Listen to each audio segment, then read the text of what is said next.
birds right here with one stone. Oh, bro. What kind of bird is Anthony Johnson? Well, he's a little peacock. Well, let me hear you sing a little bit, Mr. Peacock. I used to hear those things out on the farm, and you know, if you're far away from it, it sounds like death coming. You're like, what is that? Eerie, eerie. It's funny.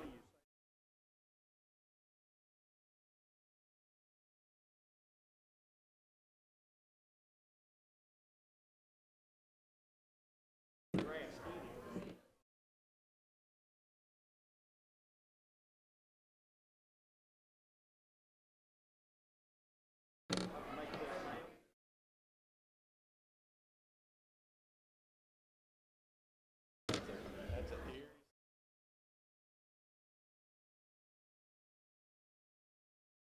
Now that they make the movies, you know.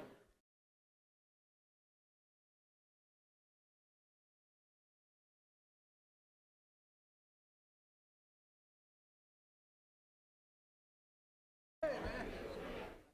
That's all I want to find.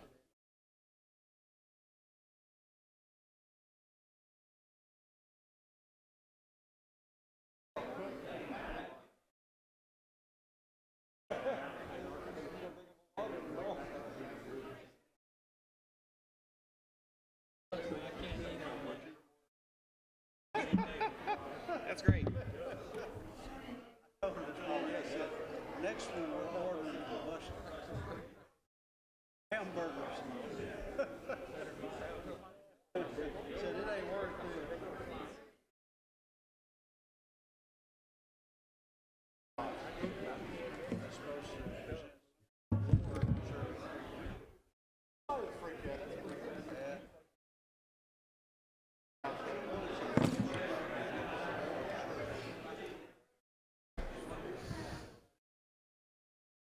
Me too. We can't hop steps and talk at the same time. I never thought about it.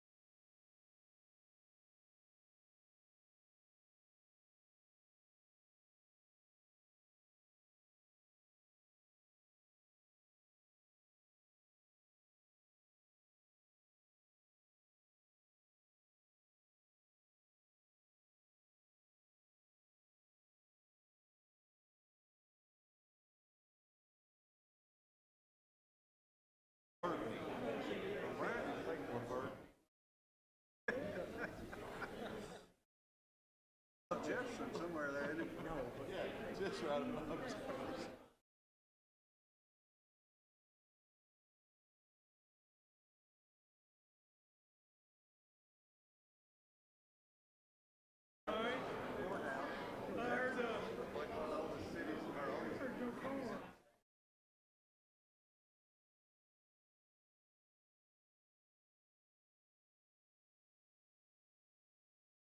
Hello.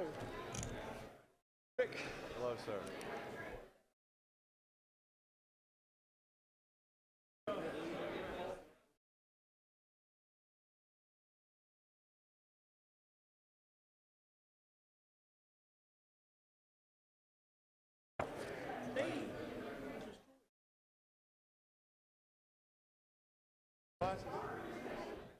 I've had them a while.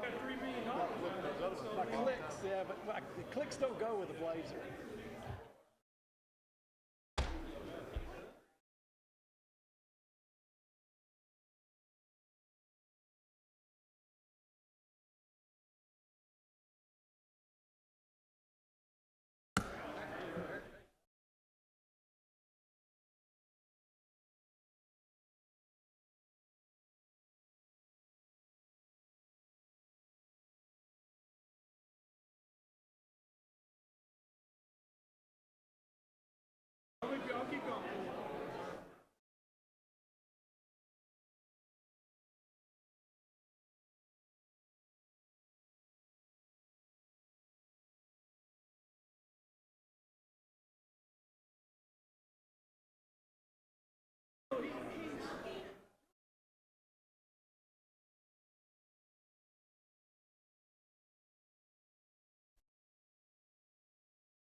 watched enough of y'all's meetings.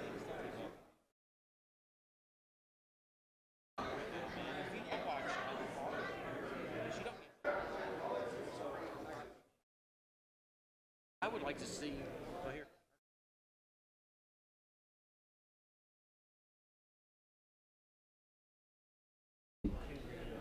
I like the bullets. Just put it in. Oh, you have to. That's worth asking. You know, whenever to put the next agenda together, that's worth asking. A couple bullet points rather than just having that. I like that. And you don't have to write it.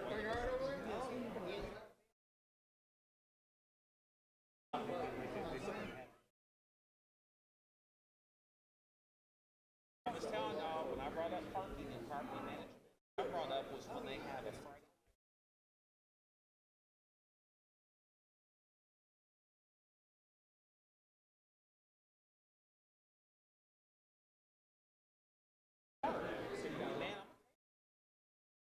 Fought me tooth and nail. And I told him afterwards, I'm like, what's wrong with you guys? All I'm saying is just wait an hour. It's coming to overtime. I said, I'll put this stupid thing. I just want to park and not have to walk forever because we might go. You saw that. Glad you saw that.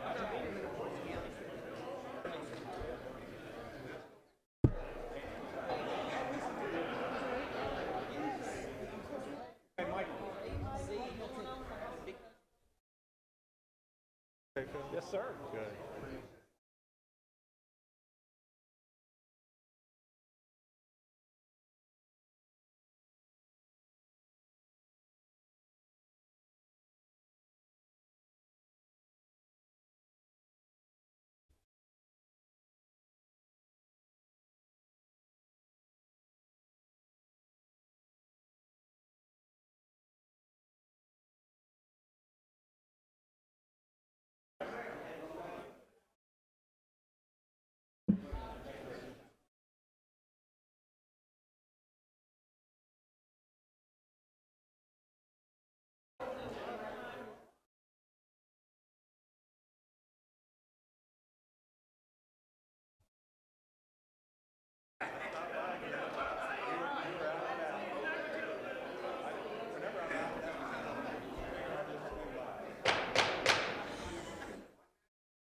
Michael, thank you for the call. Much appreciated.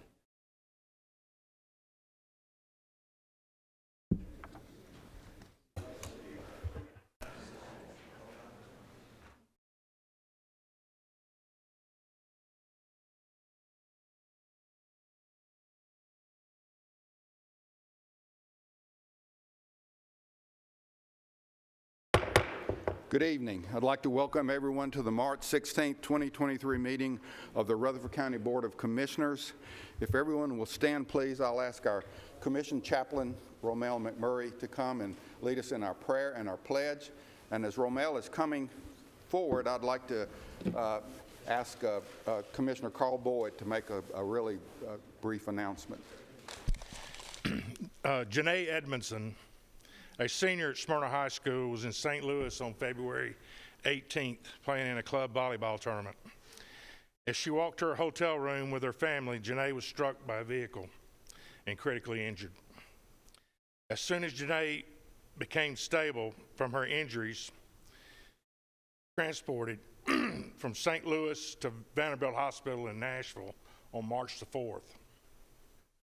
Before Janae can begin rehab, she has a long recovery period at Vanderbilt Hospital.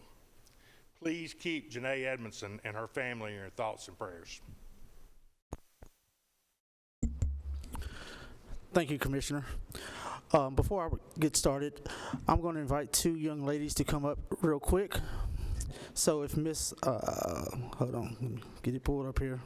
Miss Ruby Gain, if she would mind coming up here, please. And then Miss Martha, if you would come up here as well. So March is Women's History International Month, or whatever you want to call it. So, no, just kidding. We want to recognize and honor the females and the women within our cities, our states, and our county. So I have two distinct individuals here. This is Miss Ruby Gain. She is a 10th grader I'm sorry, she's 10 years old. So I'm trying to get my notes pulled up, but technology here. Hold on. She's at Las Casas Elementary, 10 years old. She's involved with sports, choir, and anything with school. She's going to lead our Pledge of Allegiance this evening. And then also, from time to time, so I'm not the only one that's praying over the body, I'm going to invite different clergy members within our county and city to come and pray over our body in our county commission meetings. So this evening, I wanted to start off with Reverend Martha Touchton. She's responsible for the Christian education for all ages, children and adults, at St. Mark's United Methodist Church. She's married to Butler, and together they have 4 children. So if you could just recognize these 2 young ladies as they come and serve us this evening.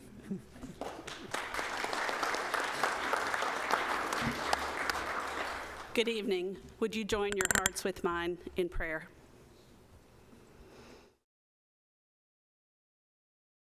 O God of many names, we acknowledge your presence here with us this evening amid the challenges, divisions, and hopes of our county, our society, and this time we live in. Thank you for these who serve as leaders and decision makers in our community, and for the sacrifice of time and energy they offer. I ask your blessing upon this commission as they deliberate and seek solutions together. Help them be mindful of the tremendous opportunity available to them to bring about the greater good of our community and our world. May they treat all our citizens and residents with dignity, equality, and respect. May the decisions made here tonight be not only fair, but just, void of prejudice, greed, and discrimination. May the work accomplished here benefit individuals and families, and be a source of hope, help, and trust to our community, especially those on the margins and in the greatest need. And Lord, we remember all who suffer and are enduring trials, and especially Janae this evening. We ask all these things in the light of your love and life, O God. Amen. Amen.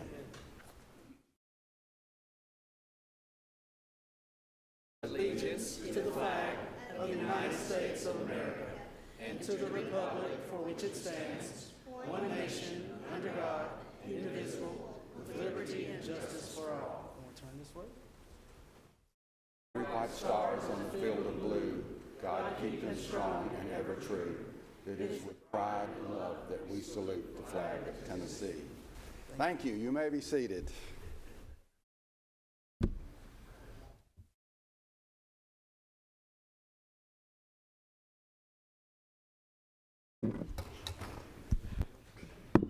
Madam Clerk, would you call the roll, please?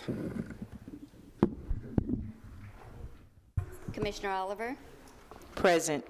Commissioner Piercy, Here. Commissioner Rather, Here. Commissioner P, Here. Commissioner Davison, Here. Commissioner Beverly, Here. Commissioner Cush, Present. Commissioner Reed, Here. Commissioner James, Commissioner Wilson, Here. Anthony Johnson, Here. Commissioner Boyd, Here. Commissioner Paul Johnson, Here. Commissioner Irvin, Yes. Here. Harris, Here. Commissioner Dodd, Here. Chairman Phillips, Present. Commissioner McAdoo, Commissioner McMurray, Commissioner Gooch, Here. Commissioner Serena. Yes. We have a quorum, 21 present. Thank you, Lisa. This time I'll call on our Chairman Pro Tem Trey Gooch for the reading and approval of our February 16th meeting minutes. Thank you, Mr. Chair. I have read the minutes and find everything to be in order. I move that we dispense with the reading and approve the minutes as presented. We have a motion to approve Second. and a second. All those in favor of the motion to approve, please say aye. Aye. Any opposition? Motion to approve carries. Thank you. Item F, this is a big deal. We've got a resolution of recognition and congratulations to the Woodfin Funeral Chapel and the Woodfin family. If you guys will notice, when I stood up for the prayer a minute ago, I put my hands like this and I thought about the Woodfin family, where I'll probably be before a lot longer. I got really nervous, so I put them in my back. So I'm going call on our county historian, Craig Tucker, to read the resolution, and Chairman Phil Dodd of our Health and Education Committee to participate in the process. May I ask Shannon Woodfin Parsons to come forward and join us at the podium. And you may want to bring some family. Let me jump in here. So we thought it would be appropriate to acknowledge the family. Shannon and her husband, David, if you would join us, please, David. Kit's husband, Chuck. Chuck, come on up. Ashley, I know you have Jack with you. Melissa, Meg, and Ron, join us, please. So this is four of the Woodfin daughters, John, Bubba Woodfin's children. Also, Jennifer Gerhart, come on up. Josh Brown, Todd Howell. Ronnie Gandy, I see Ronnie. Danielle O'Donnell. Austin York. And y'all can come to this side too. Don Mobes. Valley Reed. Carl Huggins, Cuz is here. I saw, there he is. Victoria Padilla. Bitsy Russell and Bob Williams. I know Melissa Dodd came tonight to also see the Woodfins. Stay out there, though. I see Celeste Middleton also came to honor the Woodfins, so we're glad y'all are here. Greg? Yeah, I'm back. Anybody else here? Pleased to present Resolution of Recognition and Congratulations, Woodfin Funeral Chapels and the Woodfin Family.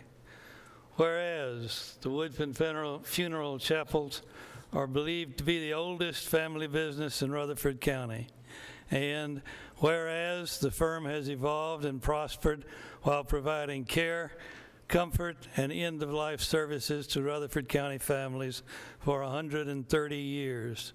And whereas this firm has grown and developed under 5 generations of management and leadership, and whereas for several decades in the mid-20th century, the Woodfin firm also provided for Rutherford vitally needed ambulance services, with John Bubba Wilson Woodfin serving as driver and attendant. And whereas the Woodfin firm provides an instructive example of how a family business succeeds when individual family members share the work and responsibility. The late Bubba Woodfin often recounted for friends how his father, on more than one occasion, fired him, usually as a result of some ambulance incident, but he was always rehired by his mother.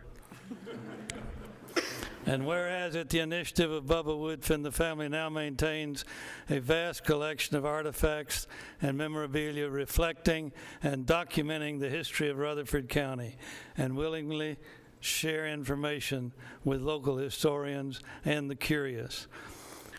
Bubba was probably the only one in his generation or thereafter who could demonstrate and explain the function of a bunion stretcher. And whereas Woodfin Funeral Chapels now provide services through beautiful state-of-the-art facilities in Murfreesboro and Smyrna, and whereas Shannon Woodfin Parsons now provides 5th-generation leadership and management to this family business. Now, therefore, the Rutherford County Commission and Joe S. Carr, Mayor of Rutherford County, at its regular session on this 16th day of March 2023, do hereby recognize, congratulate, and thank Woodfin Funeral Chapels and the Woodfin family for 130 years of service to the families of Rutherford County.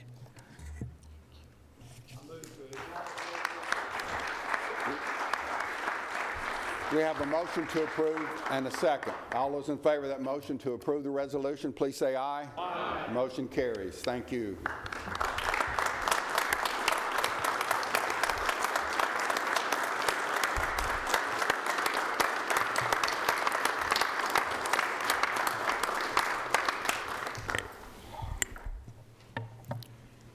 Thank you, Greg, for those kind words.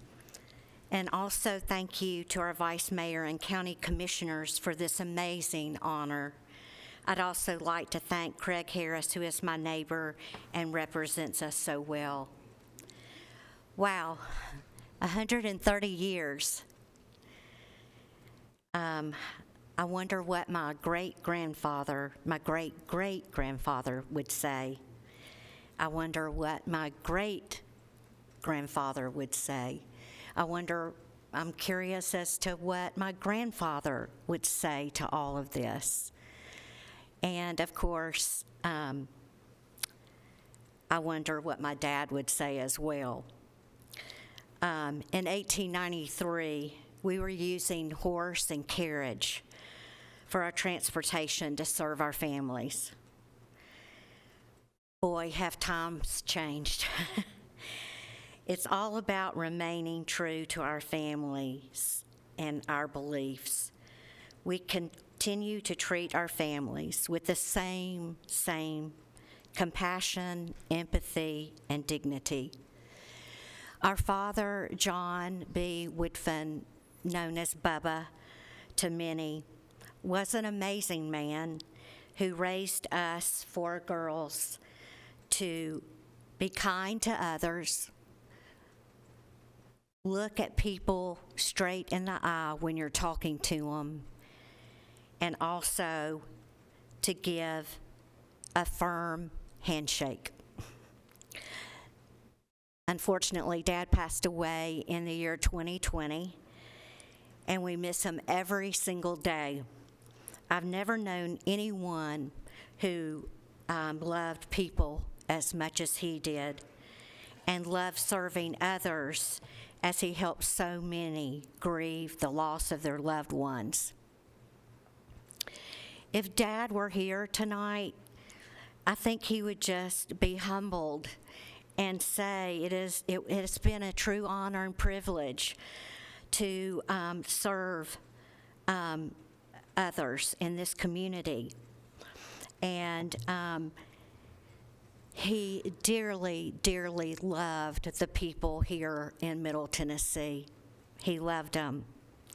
It's our hope that the Woodfin Chapel will continue for generations to come. We actually have two of our sixth generation family staff members here tonight, Meg and Jack. Thank you for being here. And we are blessed with the best. We have three incredible managers. We have a professional staff and are more than we could ever ask for. Could not manage without them. On behalf of my mom, Kay, my three sisters, Kit Ramsey, Melissa Combs, Ashley Backer, and myself, thank you for allowing us this opportunity to celebrate 130 years in our family business, Woodfin Funeral Chapels. And thank you also to Chuck Ramsey, who has served Woodfin Chapel for 40 plus years, Ronnie Gandy, who has been with us for 40 years, and they pretty much dedicated their life to Woodfin Chapel. There were probably lots of Christmases that they were not sitting at the family table, just as our dad was. Thank you so much for this honor.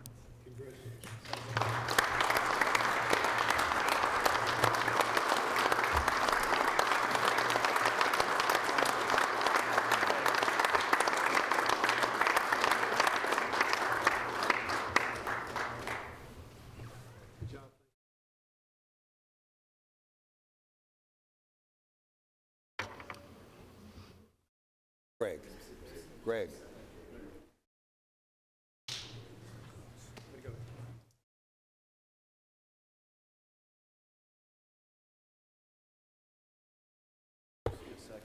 5 generations, you expect a big family. Well, we're making our way back to our seats. Those of you that don't know by now, Greg Tucker is our county historian. And I've asked him back next month in April for a brief history lesson on the authority of the Rutherford County Commission and where we've been and where we are. So he'll be back in April to make a brief presentation. Thank you, Greg. Item G, resolution of recognition and congratulations for Mila Risner, TSSAA State Wrestling title. Robert P., Chairman of our Budget Committee. Robert P. Mila here? Okay, there she comes. Well, she's on her way up here. We didn't have wrestling in the school that I attended, so when I went to college, I took a wrestling course. There was some guy in line with me who was about the size of her compared to me, and next thing I know, when they said go, I was pinned and on my back. Come to find out, all those guys in there had been wrestling since they were about that high, and I had a lot to learn, but I've got a lot of admiration for somebody that can wrestle. It's a lot more strenuous than people can imagine. Anyway, resolution of recognition and congratulations, Mila Risner. Whereas Mila has been part of the Oakland High School wrestling team for 3 years and is a 3-letter winner.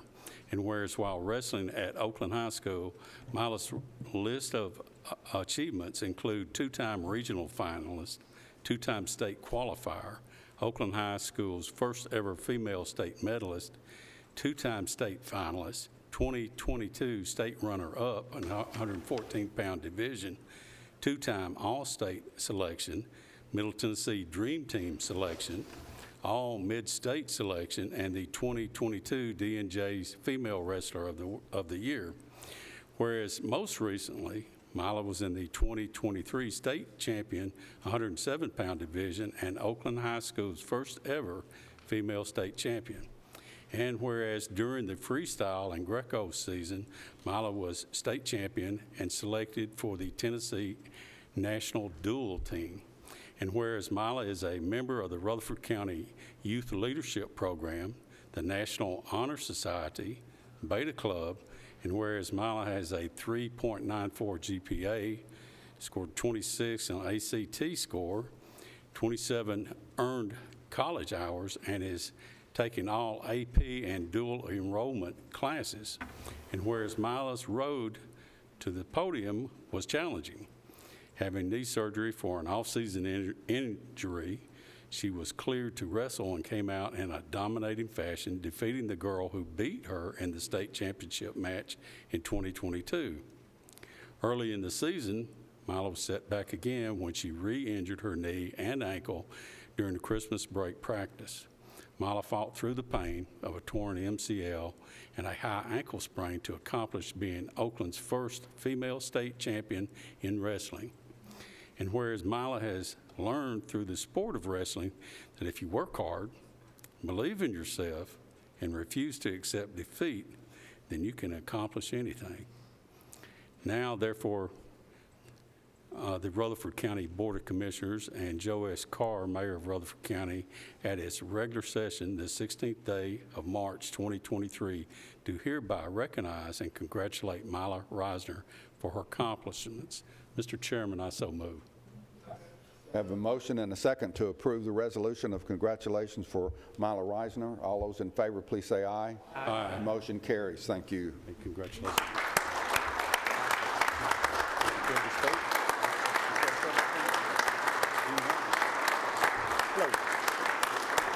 Just want to thank this commission, thank Rutherford County Schools and Oakland High School. What Mila did was unbelievable achievement. It's very, very tough to be a state champion, and not only be a state champion, but to even wrestle. So what she's done for Oakland High School and the sport of wrestling and female wrestling is very something to be proud of, okay? So I want to thank her and thank everybody here for having us.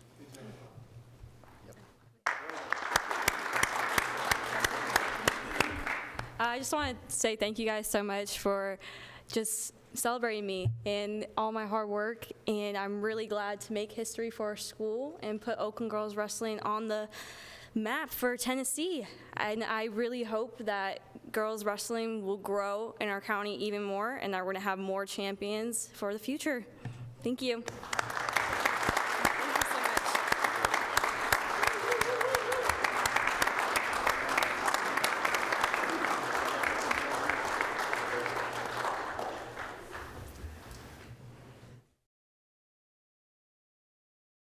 We have no one signed up for public comments. Item I, elections and confirmations. I'll call on the steering Vice Chair Pettis Reed.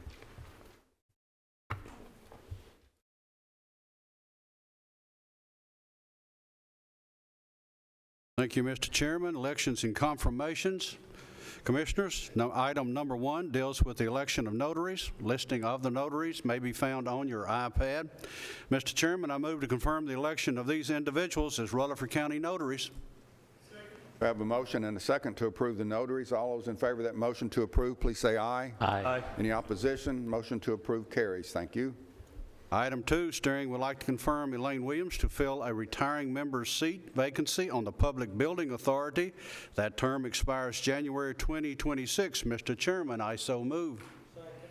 I have a motion and a second to approve Elaine Williams for PBA. All those in favor of that motion to approve, please say aye. Aye. Any opposition? Motion to approve carries. Thank you. Item 3, steering also wishes to confirm Jason Scales for the Conservation Board vacancy. That term expires February 2028. Mr. Chairman, I so move. Second. Motion and a second to approve Jason Scales for the Conservation Board. All those in favor of the motion to approve, please say aye. Aye. Any opposition? Motion to approve carries. Thank you. Item 4, the steering committee wishes to confirm the appointment of Tracy Binkley to the Industrial Development Board with that term to expire March 2029. Mr. Chairman, I so move. I have a motion and a second to confirm Tracy Brinkley to the IDB. All those in favor of the motion to approve, please say aye. Aye. Any opposition? Motion to approve carries. Item 5, steering would like to confirm Trinity Poland as Judicial Commissioner. That's a 4-year term which expires March 2027. Mr. Chairman, I so move. Second. I have a motion and a second to approve Trinity Poland as a Judicial Commissioner. All those in favor of that motion to approve, please say aye. Aye. Any opposition? Motion to approve carries. Mr. Chairman, this concludes the business of elections and confirmations. Thank you.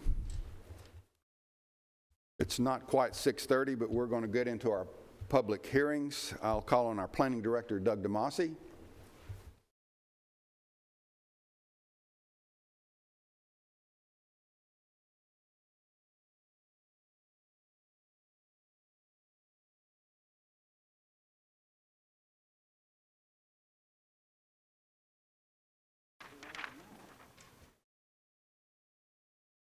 Thank you, Mr. Chairman, and good evening, members of the Commission. Hope everybody's doing well tonight. We do have one public hearing for your consideration tonight. This is for property located at 6237 Shelbyville Pike.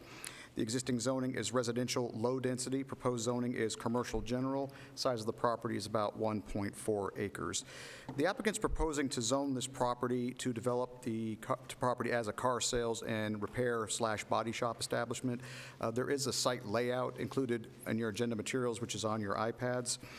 Discussions with the applicant indicate that they will use the existing buildings on the property for their business. If this does remain the case, they will need to consult with our Building Codes Department to ensure any improvements to the buildings would meet the adopted building and fire codes. Of course, the property does have frontage along Shelbyville Pike. The number of required parking spots, parking lot design, access, et cetera, would all be determined by the zoning ordinance and demonstrated on an engineered site plan should this application be approved. This would be the same for landscaping and also our performance standards. We haven't required a traffic study at this point, but we do have the ability to require one should we feel one is necessary after seeing a site plan, again, should this application be approved.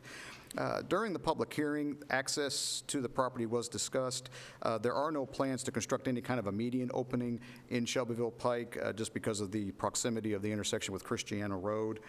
This was actually an issue with the property to the north not too long ago when it was rezoned, and we started seeing site plans and things for that property, so they know that there's not going to be any kind of left access. It's all going to be right in and right out. There was also some questions about other uses allowed in the commercial general zone. There was also some questions regarding any junk car storage. The applicant did clarify that the only storage of cars would just be the ones that they're working on. Those would be toward the back of the property. Toward the front of the property, of course, would be any cars that they would have for sale. There was also some questions regarding the number of employees and vehicles and things like that. Following the public hearing, the application was recommended for approval by a unanimous vote by the Planning Commission. So at this time, I'll be happy to answer any questions. Any questions for Mr. DeMasi at this time? Seeing none, I'll declare the public hearing open for item REZ 23-004, Amgad Soliman. Anyone wishing to speak for or against this rezoning request, please come forward. Seeing no one, I'll declare the public hearing closed. Mr. Commissioner Chairman, Beverly. I'd like to make a motion for approval. Staff comments. With staff comments, my apologies. Have a motion to approve and a second. Any discussion? All those in favor of the motion to approve, please say aye. Aye. Motion carries. Thank you. I've asked Mr. DeMasi and our planning chairman, Pettis Reed, to make a couple of comments as it relates to our comprehensive plan. So, Mr. DeMasi and Pettis. Yes, thank you, Mr. Chairman. As you know, we are in the process of updating, I should say, our current comprehensive plan. The comprehensive plan is kind of our foundational growth document, if you will. It kind of sets the recommendations and expectations, if you will, moving forward. The last time we looked at this really was the first time that we had developed a comprehensive plan when it was adopted back in 2011. These kind of plans need to be updated every 5 to 10 years or so, so it's due. We've been working with the Greater Nashville Regional Council, GNRC, who has been working to this point to begin the process in upgrading and updating our plan. There's many reasons for wanting to do this. Again, as the county grows, of course, nobody can see what's going to happen tomorrow, let alone 5, 10 years in the future. So this is an evolving document, if you will. So we just don't want to have a document that was adopted back in 2011 and say this is going to be our document moving forward for the rest of the time that many of us are going to be here in this area. So as growth happens, not just the county, but in the municipalities, that impacts growth trends and different things. So we do need to make sure that we've got the most up-to-date data in that plan and look at the recommendations. Did growth occur in the areas that we expected? If it did, was the infrastructure there? How can we better prepare for those things?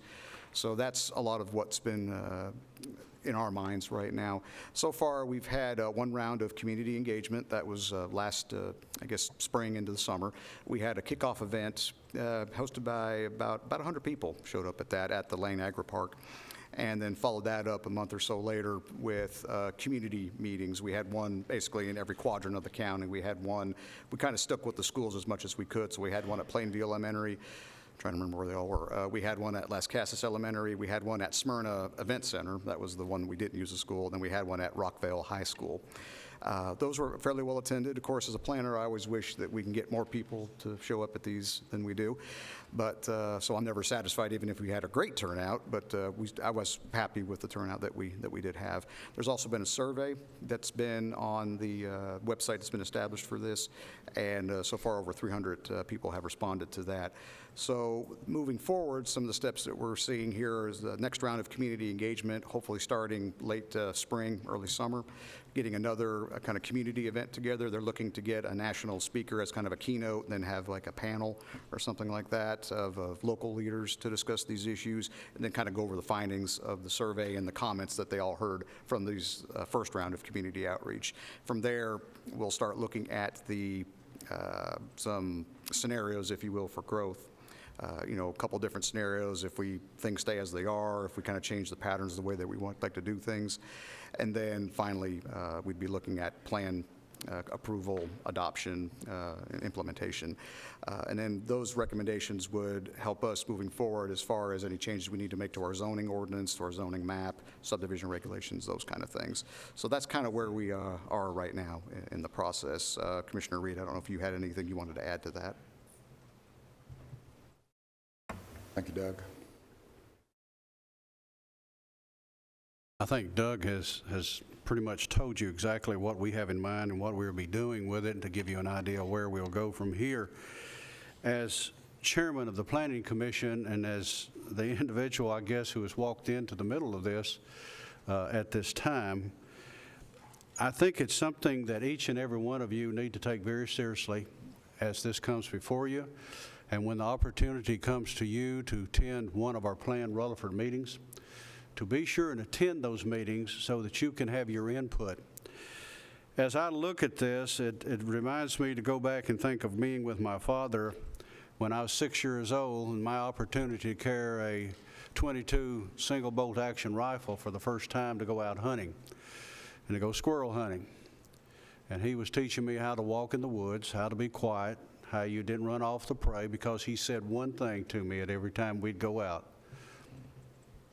He'd say, boy, you got one chance and one chance only. And he was pretty much right, because if any of you have ever done that, that's what you've got with a squirrel. You've got one chance and it's gone. Well, ladies and gentlemen, that's all we've got. I think in some of the things that we're going to be talking about here is we've got one chance for some of these things we're going to be doing as far as our comprehensive plan is concerned. Because if you'll look around you, it's not like it was yesterday. As we go by everything around us, it's changed. Every bit of it's changed. I brought with me something tonight. How many of you know what this is? It's a yellow card. I know that's what you're going to say. But this right here is the record of income from carnation milk sales for a farmer. Now, I could ask some of you, where was carnation milk located, the plant? And I have to tell you, it's that big, tall smokestack over here behind the Haynes Lumber Company. We sold to Carnation Milk. That right there is our check stub. That's for 2,556 pounds of milk we sold. $78 and a nickel. That's what we got for it.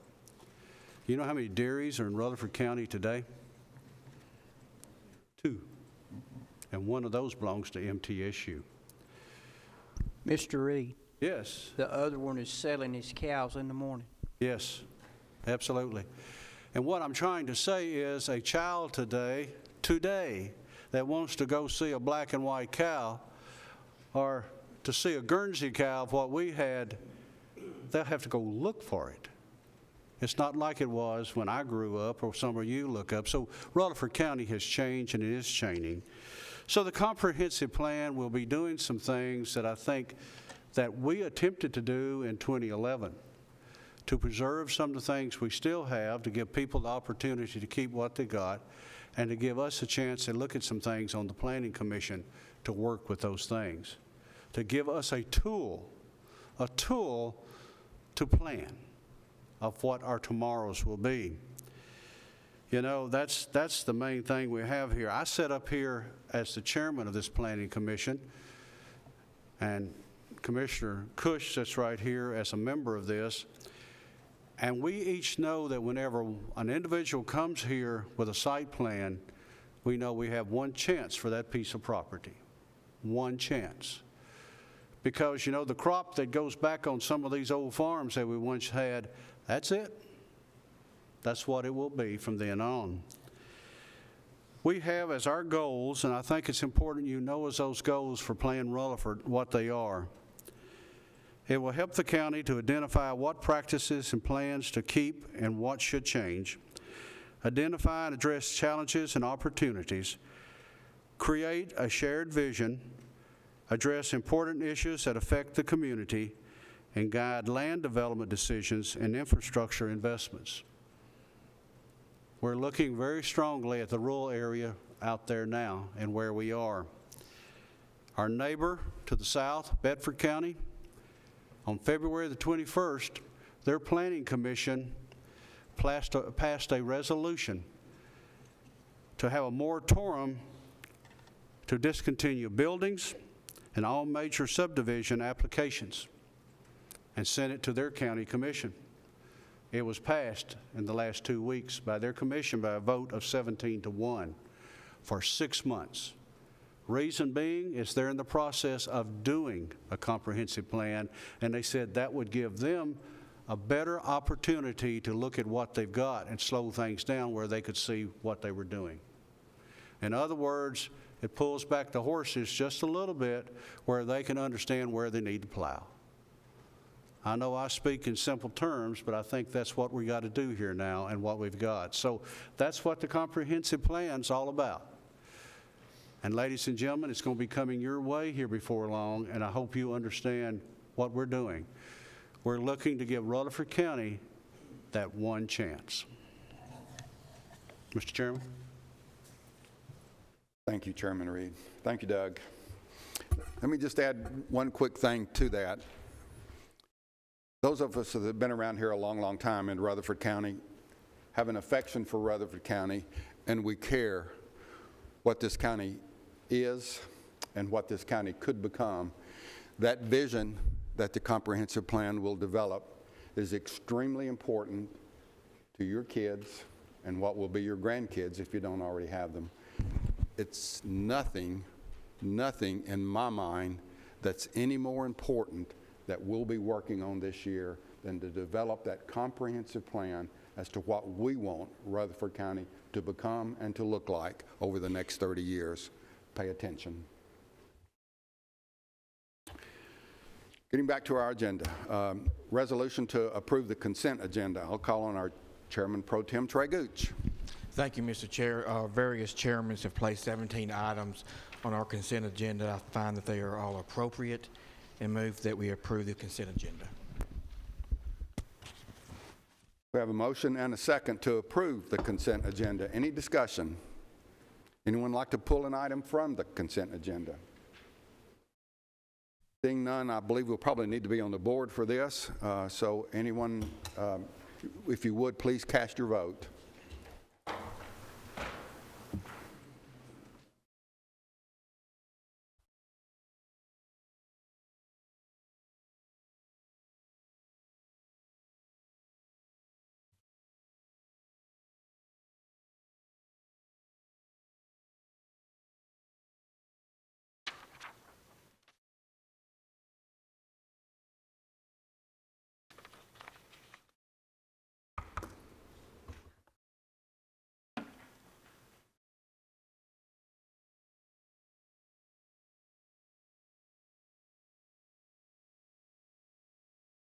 Anyone that did not vote and wishes to vote, or anyone who would like to change your vote, you may do so now.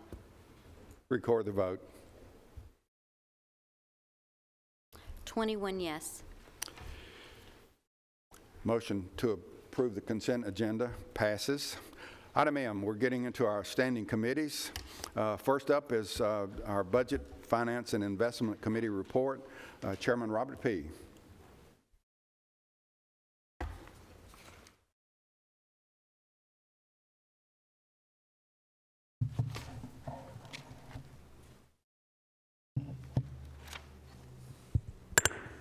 All right, item M1A. I'll talk about this for just a second before I read the resolution. This is a request from Circuit Court Clerk, and their funds are running tighter than normal, and it may be possible they have problems making payroll. And what this resolution does is gives us the ability to fund them up to $150,000 if this is needed. Now, this money is not being transferred. It's staying in the general fund unless it's needed. Now, for instance, if 1 month she came up $6,000 short, then we'd transfer that $6,000. But I wanted to clarify that before we got in here, because the resolution actually says that we're moving this money, and we are not moving the money. Resolution: be it resolved by the Rutherford County Board of Commissioners that the general fund be amended as follows: for the Circuit Court Clerk, increased expenditures of salaries, other salaries and wages, $150,000, and a decrease in unassigned fund balance of $150,000.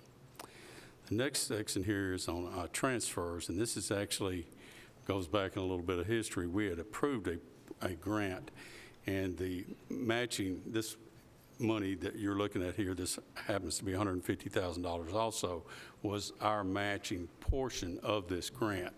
These were ARPA funds, which were funds that were given to us in the grant, which were moved into our unassigned fund balance. So this is actually money we're bringing back that we got to match those funds with. Transfers: increased expenditures of transfers to other $150,000, and a decrease of unassigned fund balance of $150,000, and this is for the Health Department grant. Resolved this 16th day of March 2023. Mr. Chairman, I so move.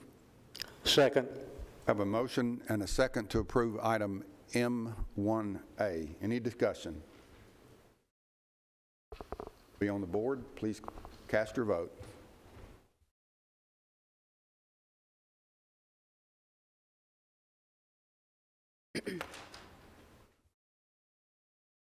Anyone that did not vote and wishes to vote, or anyone who would like to change your vote, you may do so now.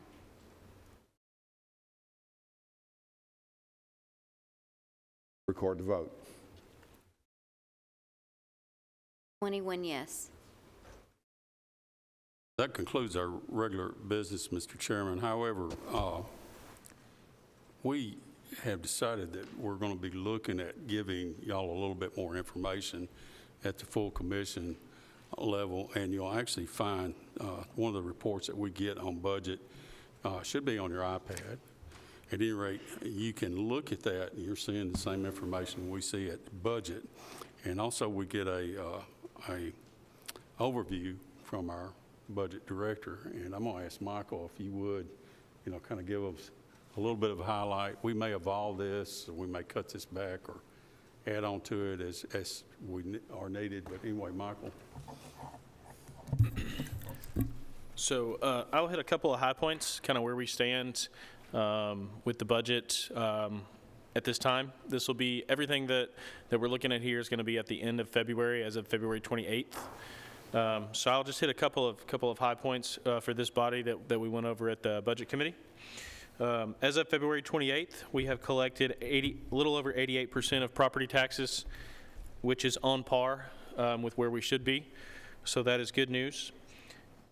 As of the end of February, we have collected the growth of sales tax is 8.69%. However, as I pointed out to budget, I want to point out that sales tax growth has actually slowed the last 2 months quite considerably. We were running above 10% growth, which is not normal. It has slowed down to 3% in January and 4% growth in February. So we will have to monitor that. Now, I will add, historically, sales tax growth is normally around 3%. So the last year, it was up 20% growth. And then so far this year, up until December, it was running 8 to 10%, which is historically high. But I just want to point that out, that we have seen a slowed growth in sales tax, which I think is indicative kind of where the economy is at right now. Our hotel motel tax is up almost 16%, so that is good. That is good news as where we stand today. And the other good news is our investment income is up a few $1 million from where we budgeted. So I do think that will make up some of the shortfalls of some of the other revenues and tightening of the economy as well. So with that, I'll take any questions, and let me know if there's anything else you would like me to add as far as in the monthly packet. Mr. Oliver. Can we get a copy of this? Should be on your iPad under the committee reports under item B. It's on mine. No. I want to, hard copy. when I leave here, where I can access it, and not necessarily just on this iPad. Yes, it will take me a few minutes to go get it printed. I will add, it is several. It is Or you can email it. You don't have to print it. Yes. Okay. It's 32 pages if you want me to print it for you.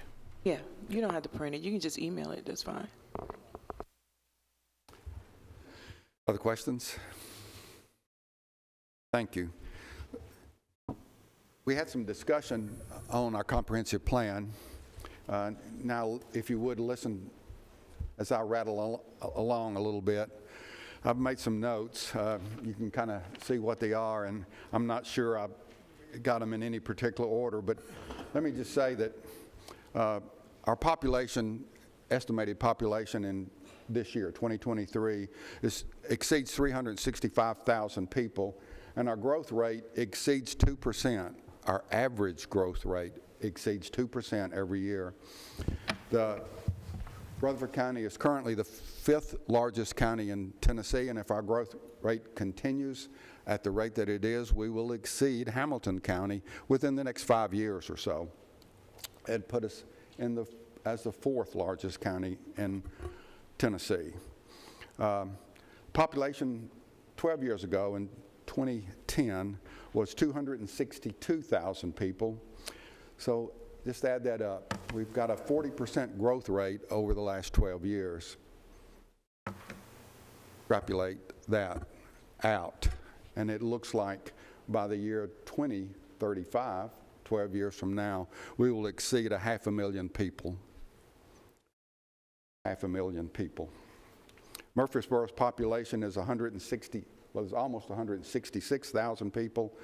Smyrna's is 57,000. Laverne is 40,000, and Eagleville is approaching 1,000. Why am I saying all that? The population in the unincorporated area of the county is just over 100,000 people. One of our prior mayors, Mayor Ernest Burgess, warned us about 12 years ago, 10 to 12 years ago, that there was a day of reckoning coming. It appears that that day of reckoning is now. As we approach this spring, our budget process will be taxing on each and every one of us. Be vigilant, pay attention. Our 5-year development tax and our school facilities tax together averages somewhere in the neighborhood of $6 million. That's revenue coming in. Our 5-year school building plan currently exceeds $750 million. Just the 23-24 building plan currently exceeds $200 million.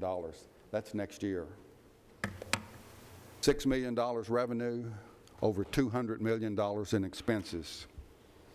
Our current school population exceeds 50,000, and our 5-year rate means that we will probably exceed 60,000 kids within 5 years. What's the cost? Our current cost to educate one child, one student, is over $9,700.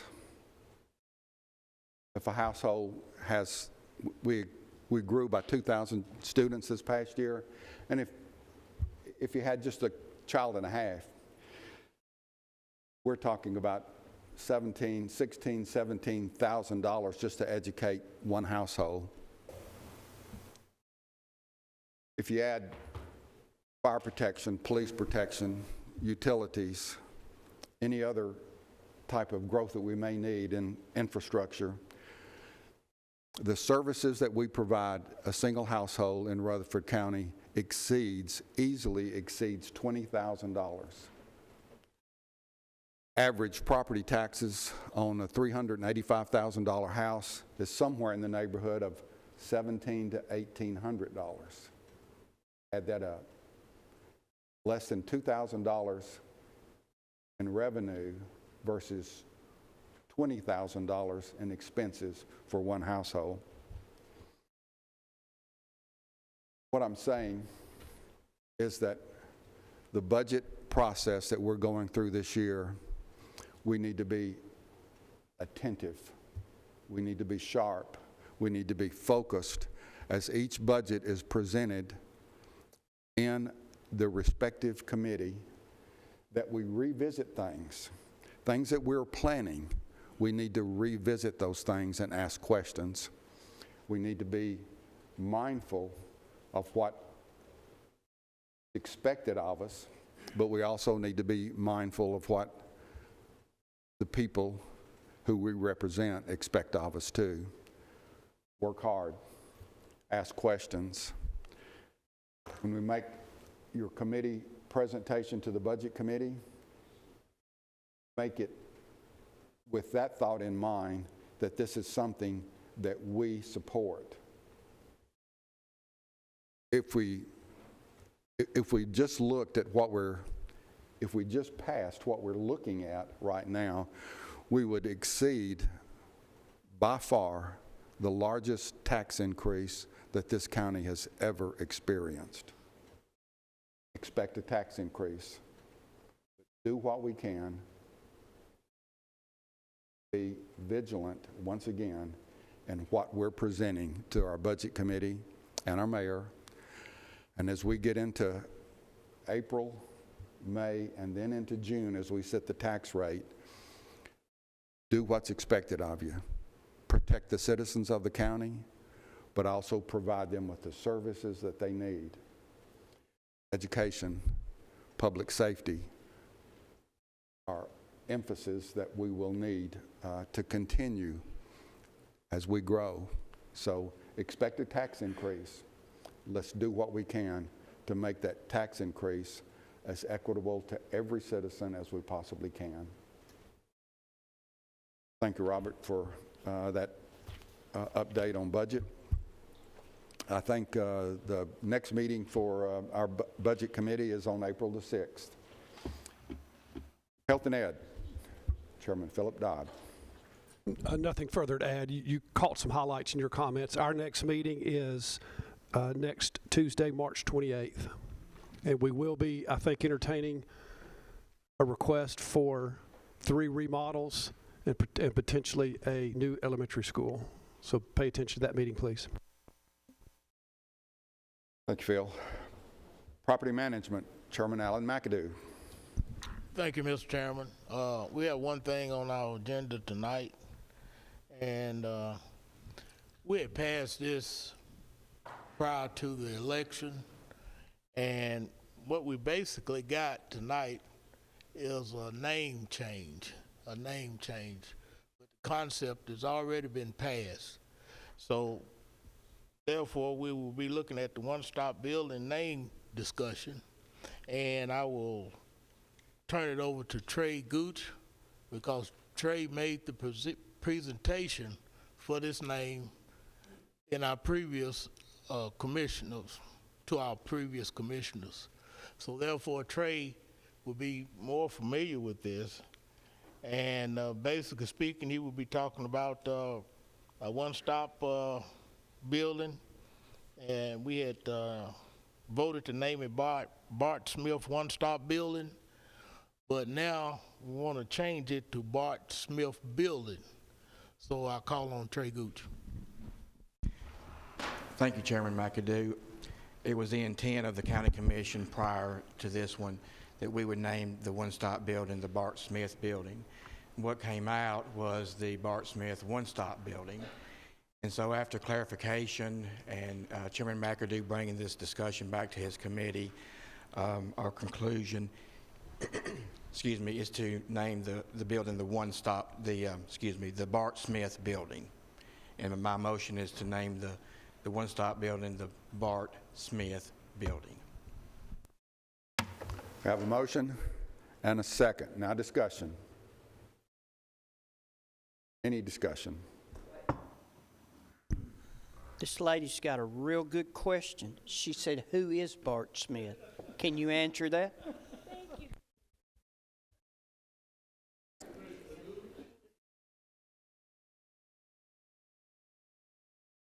Chairman McAdoo. Well, basically speaking, I probably will have to call on Commissioner Trey Gooch, but this was brought before Property Management Committee a couple of years ago about naming a one-stop building after the property owner in that area. And Bart Smith and another gentleman was the property owner for the Blackman Elementary Mill and everything. So one family, the Williams family, was the other one, but Trey brought it to this committee that they were looking at trying to name it after Bart Smith. So therefore, it was presented to the Property Management Committee, discussed it, and it was passed to name it and brought back to the full commission. Now, Bart Smith history, he was a policeman. He served the county as a wheel tax officer, but the main thing, he was the property owner, one of the property owners for where we built the Blackman School. And so therefore, the commissioner from that district, Trey Gooch, brought it before us. So if you got any more questions on that, I turn it over to Trey Gooch. Thank you. Bart Smith was a longtime county employee, worked out of the clerk's office for a long time, also owned school buses and participated in our school system. He was a long-term county employee, wheel tax officer. Hope that answers your question, Commissioner Oliver. Thank you. Any other questions or discussion? We have a motion and a second to approve the new one-stop building in honor of Bart Smith. All those in favor of that motion to approve, please say aye. Aye. Is there any opposition? The motion to approve carries. Thank you. And the next property management meeting is March the 23rd. Public Safety, Chairman Pettis Reed. As Pettis comes up, I introduced him as Vice Chairman of the Steering Committee, Chairman of the Planning Commission, and now Chairman of the Public Safety Committee. And I'm not sure I know what to call Pettis anymore, but right now he's the Chairman of our Public Safety Committee. Pettis? Just call me anything but late to supper. That's all I can say. This right here is a resolution that came before our public safety meeting, and I think it's one that's quite important. And I think it's something of recognition, really, more so than just the fact of a resolution that we're trying to do something. And we have our superintendent here tonight, Superintendent Cope. Just come forward, because you may have to explain some of this a little bit more in detail than what I do, because you're the results of what is happening here. Our Rutherford County Correctional Work Center is applying for Tier 1 accreditation through the state of Tennessee, the Tennessee Correctional Institute. To do so, and you listen to me, Superintendent, to do so, to receive that accreditation, it's important that we have a County Corrections Partnership Committee that oversees our department out there. Well, we think we already have that group, and it's our board of directors and what they do and oversee what is going on out there. We're something much more than a correctional work center compared to a lot of what you would find elsewhere. We do quite a bit in education. We do quite a bit in teaching the individuals that's out there to go and get employment, where when they leave there better individuals than what they once came. And I think that's what we attempt to do, and it's very much working. I don't know how many of you have ever gone out there and taken a tour to see what's going on and what this individual right here has helped us to accomplish there. You can go out there and actually learn megatronics, which is actually in our high schools out there. And in fact, I was there at one time. There was an individual out there still taking his training, and he had been released, and he was coming back to continue the training so he could complete everything he needed to continue his job. So anything else I missed there or overlooked? No, sir. Okay. Pretty well done. I'm going to read the resolution at this time.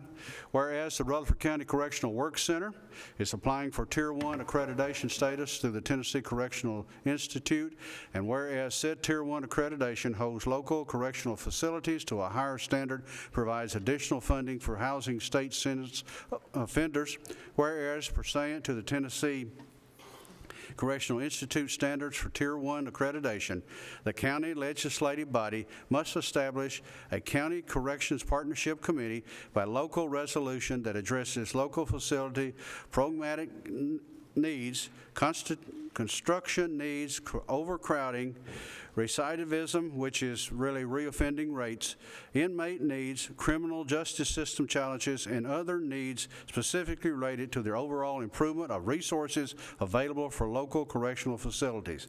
And whereas the RCCWC board, which is already established, believes that it meets the qualifications, strategies, benefits, and duties of such county correction partnerships committee.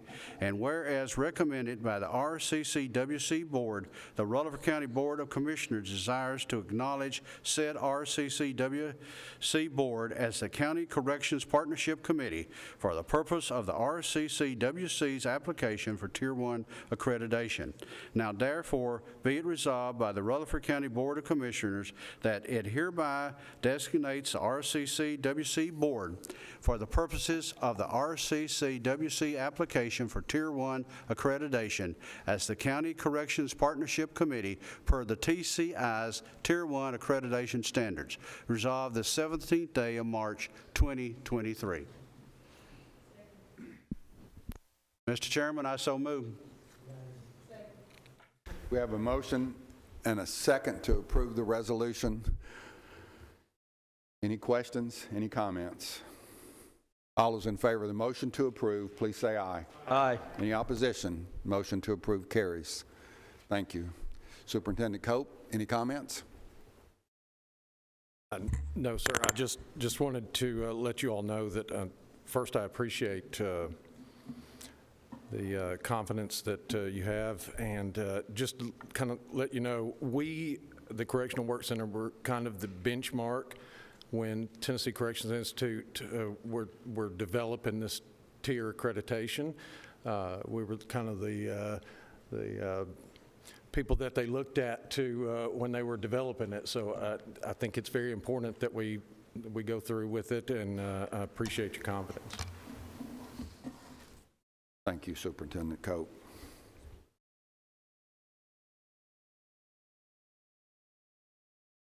Public Works and Planning, Chairman Mike Cush.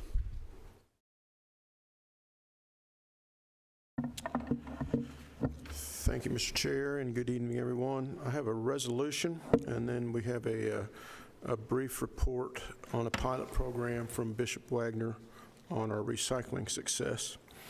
But before I begin this resolution on mandatory sprinkler requirements, I want to tell you that the Planning Commission met this was discussed multiple meetings in planning. It involved our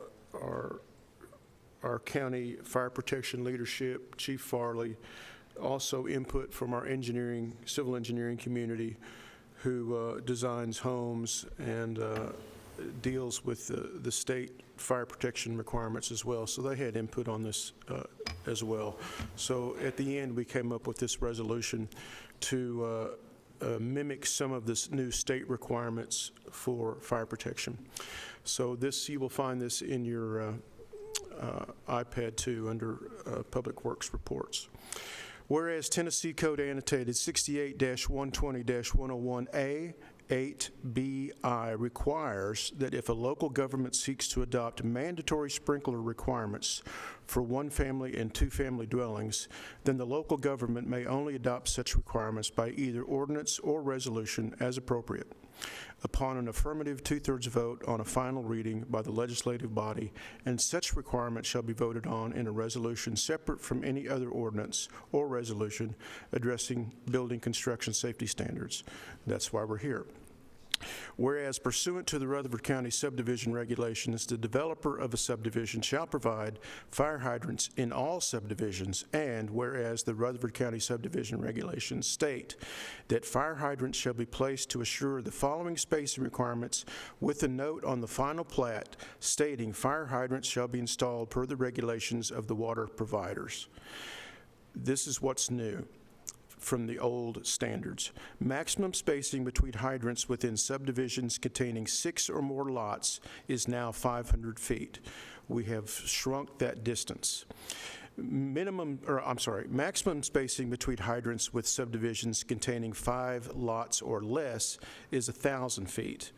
And whereas a Rutherford County Board of Commissioners previously adopted a sprinkler resolution at its regularly scheduled meeting on September 12, 2013, the old sprinkler resolution, and whereas the old sprinkler resolution shall be amended by substituting this resolution in its place in its entirety, and whereas it is the best interest of the citizens of Rutherford County to permit sprinkler systems for 1 and 2 family dwellings in certain instances and in circumstances otherwise consistent with the Rutherford County Zoning Resolution, Subdivision Regulations, and Appendix C of the adopted fire code. That is the state fire code, by the way.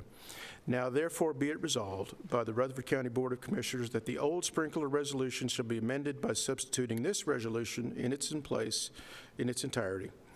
In all subdivisions containing 6 or more lots that require a waiver from the fire hydrant provisions, the following shall apply. In the event water lines in the areas cannot support a fire hydrant as determined by the water provider, then this goes into effect. The proposed development is not in close proximity of a line and cannot support a fire hydrant, and extending such a water line is not feasible, a waiver may be granted at the discretion of the Planning Commission.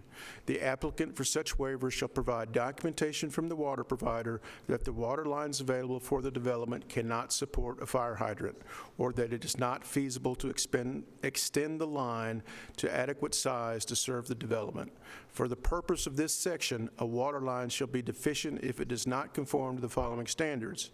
It has to have a volume of at least 500 gallons per minute and or residual pressure of at least 20 pounds per square inch, and or other standards not listed here may also be cited by the water utility provider with input from Rutherford County Fire and Rescue Department in their determination of whether a water line can support a fire hydrant. The granting of a waiver by the Planning Commission from the fire hydrant requirement shall require any residential development containing 6 or more lots to install sprinkler systems in accordance with NFPA 13D to be reviewed and approved by Rutherford County Fire Marshal's Office. Lastly, the requirements of this resolution shall not apply to existing residential structures located in the proposed subdivision. Resolved the 16th day of March, 2023. Mr. Chair, I so move. Second. A motion and a second to approve the resolution on sprinkler requirements. Discussion. Questions? Oh, you don't have a question? I'm sorry. Question. Commissioner Oliver. So help me understand this. You're saying if a hydrant is not available, then sprinklers have to be installed in the buildings? In the home. In the home, that's, Yes. That's what I mean. Yes. If it's above 6 lots, yes. If it's below 5, you can seek a waiver. And what was the impetus of doing this resolution in the first place? Can you repeat what you said in the beginning? With discussion with the fire and rescue leadership, it was suggested by them that we increase the number of hydrants in a subdivision. So there is not so far a distance between hydrants, which causes problems for them to stretch 1,000 feet of hose versus 500 feet of hose. So it's safety for the actual fire protection people and safety of the home residents in case of a fire. So it follows the new state Tennessee fire codes, and we adopted those as we saw fit. The minimum standards. So we've increased the fire hydrants from 1,000 to 500 feet.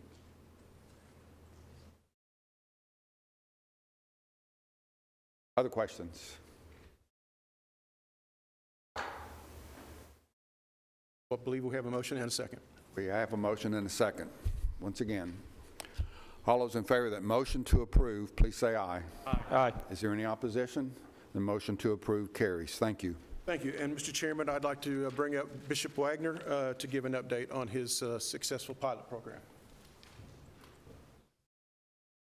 Our next meeting is April. Thank you. Good evening, Chairman, Commissioners. So approximately 3.5 weeks ago... Bishop, tell us who you are. Oh, excuse me. Bishop Wagner, I'm your solid waste director. Approximately 3.5 weeks ago, we began a program with a pilot program at the Weakley Lane Convenience Center with the WM Sustainability folks out at River Hills facility. They have a materials recovery facility that we have been engaged with in the past with taking, for many years in the past, for taking glass and plastic to. As some of you may know or may not know, in the past couple months, there have been some problems with cardboard recycling with our past vendor.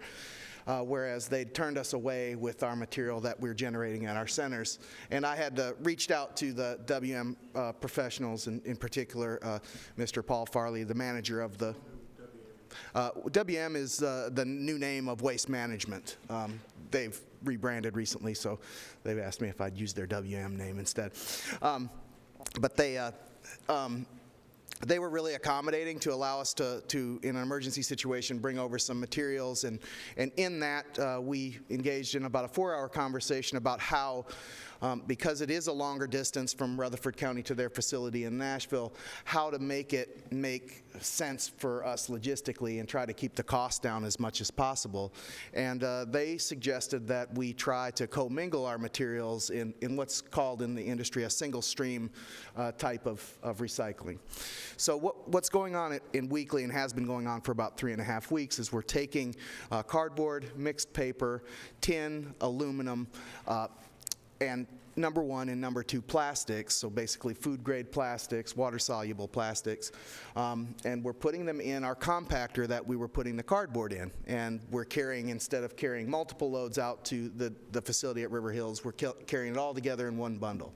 So I'm gathering data now. I'll tell you that the data that I've had over the last 3.5 weeks is very promising. I plan to have, I've got a 90-day agreement with them on a pilot. I plan to have a full report for Public Works in the June meeting with a recommendation based on the data that we find. But in an effort to just kind of fill you all in, if you don't have an opportunity to watch that committee meeting, and let you know kind of what's going on and why I wanted to share that with you today. Any questions for Bishop? Any questions? Are there any questions? And yes, Chairman. I have one. Yes, sir. You know I would. Commissioner Piercy? People are bringing their recyclables into Weakley Lane. Cans, plastic, cardboard, mixed paper, all separated up. And you're putting them all in one compactor and mashing them all in a pile. Yes, sir. And for the first couple weeks, that was kind of strange for the public, but I think we're starting to see the public's changing now. They're seeing what we're doing out there. We have had a couple that have gone to Weakley and are like, oh, this isn't getting recycled, and they showed up at Haley Road, and they were wondering what was going on. I assure you that this is where we take our materials anyway. So, and when they get dumped out, they all get dumped out on the same tipping floor, and it's just actually streamlining the process for us. And my hopes are, long-term hopes are, that this will help increase and make it easier for people to recycle, because they can do it all there at one spot instead of having to drive around the convenience centers and go to all the different bins. Would it be possible to offer to them to let them bring it all in one package? Absolutely. Rather than have to separate it all and then watch it be put back? Absolutely. They put all their recyclables back in one package. Yes, sir. In fact, as long as we're in the pilot, I don't want everybody to go to all of the centers like this, because we're still doing it the other way at the other centers. But at Weakley, please bring it in one container, no bags. An old box, put it all in a cardboard box that you want to recycle, put it in like that, or have a special container that you bring off that you can dump it in the hopper out there. And my attendants are there. They're educated in what we can accept and not accept. So this will help us keep the material contaminant-free and hopefully increase the participation rate while also saving the county some money on logistics. Commissioner Rather. This is going to save me a phone call. You and I talked about Haley Road cardboard. Yes, sir. Any update on mechanical failures? So I've ordered the part to repair. It's a power issue. I don't have three-phase power on that facility, so I have to have this piece of equipment that turns single phase into three-phase power. And I've ordered the part. When I ordered it, it was about 3 weeks ago, and they told me it was 8 weeks out. So as soon as they let me know, I've got the electrician on standby to hook it up, and I promise you there is no one in the county that wants that thing up and running more than I do. Any other questions? Thank you. Thank you, Bishop. Appreciate you, bud. Some impressive things going on. I think Commissioner Johnson is extremely happy with some of the things that are going on down there, and I'm sure he'll keep a sharp eye on your progress in Smyrna. Item number 6, Steering Legislative and Governmental Committee, Chairman Craig Harris. We'll go ahead and ask Ed Elam, if Ed's in the audience, if you'd come on up. This resolution needs to be led by you, Ed.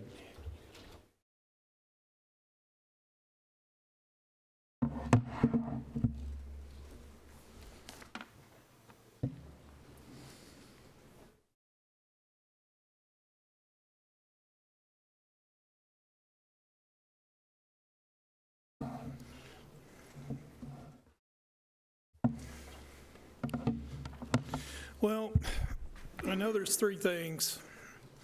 Number 1, every time Chairman Reed gets up here, he reminds me of a great orator in Rome. There is nobody who can read a resolution better than Mike Cush. And I get the longest resolutions to read. This is dealing with roles and responsibilities and restructuring of the benefits of the Insurance Committee. I'll read this and then let Ed, if you have any questions, he can answer them. Whereas the Rutherford County Insurance Committee was originally formed in 1979 as a recommending body to the Budget Committee and the Rutherford County Commission to oversee all aspects of benefits related to insurance, including workmen's compensation and property and casualty program. And whereas as to the benefits portion under the committee oversight, it may recommend to change or end any coverage offered through the county's group insurance programs, change or discontinue benefits, establish premiums, and change the roles of eligibility at any time for any reason. Whereas by previous resolution adopted by the County Commission on May 17, 2007, the committee's scope of work has expanded to include all aspects of insurance and benefits, including workers' compensation and safety programs, property and casualty insurance, health, dental, vision, and wellness benefits, retirement investment benefits, and miscellaneous employee benefits. Whereas Rutherford County has since opted out of the state workers' compensation and adopted an on-the-job injury program effective January 1st, 2009, and whereas effective January 1st, 2023, the Rutherford County Board of Education transferred to the state plan for their medical, dental, and vision and pharmacy insurance. EAP services and benefits are no longer part of the Rutherford County Group Plan and has taken over management of benefits for school employees and officials. Now therefore be it resolved by the Rutherford County Board of Commissioners, the roles, responsibility, and structures of the Benefit and Insurance Committee are hereby redefined as follows. The Benefits and Insurance Committee scope of work shall include all aspects of insurance and benefits, including on-the-job, injuries, property and casualty, health, dental, vision, wellness, retirement, health benefits, and other employee benefits such as EAP, life, accident, critical illness, etc.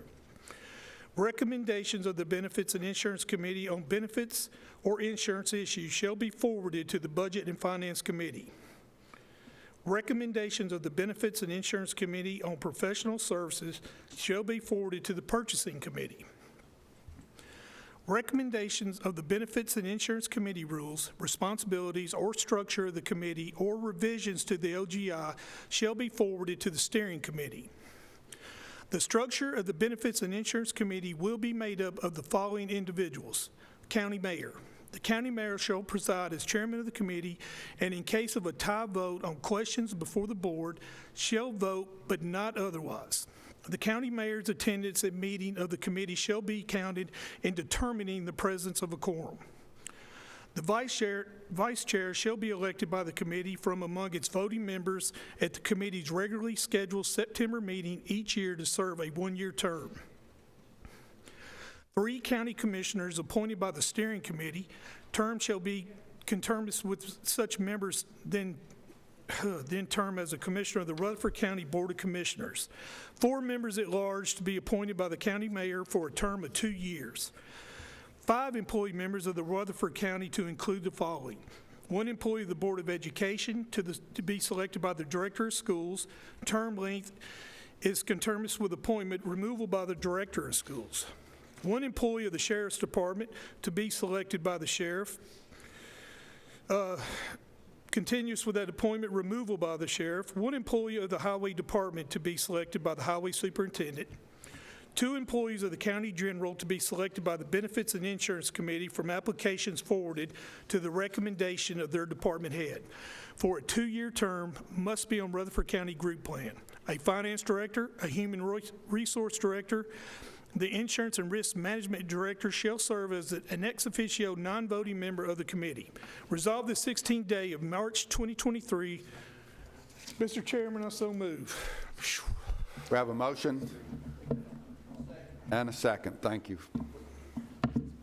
We've got a little legal discussion going on. Bear with us for a second. As long as I don't have to read it again. I didn't hear it. I need it again. I go get him some oxygen. Why you write so much?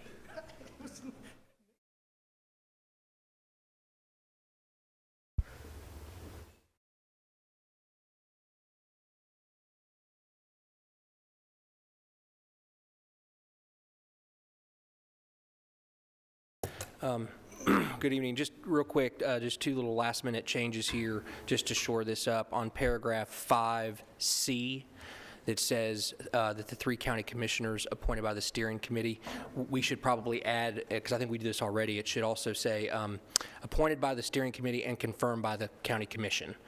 So if that's acceptable, we should probably make that change. And then the other would be to section E, little double I. Sheriff Itzu, sorry, I misspelled sheriff on one of them, so we'll correct that too, if that's acceptable to the body. Is that acceptable with everyone? Okay, thank you. We have a motion and a second, and we're up for discussion. Ed, do you have anything you want to add? Any questions?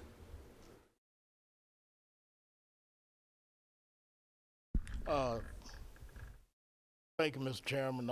Just a couple of things I would like to bring out is that at the insurance committee meeting, I voted no on this. And several commissioners asked me, why did I vote no? And therefore, I told them I'll get up tonight and tell them why I voted no.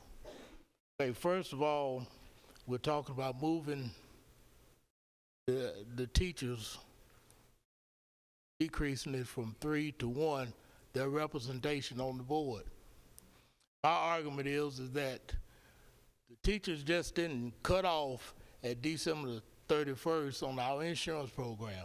You still have claims going on, and until it's 100% free from teachers participating in our program, I think it should stay the same. Another thing on in this is saying that want to make it retroactive to 1/2023. Totally against that. I think if anything, you will make it retroactive 1/2024. And those are the 2 major things. But since then, we've had a lot of discussion, a lot of commissioners discussing on why we're changing this on teachers from 3 to 1. And some teachers, I don't know if the teachers understand what you're trying to do or whatever, but I do know that if commissioners come to me and said, teachers are asking, why are we doing this?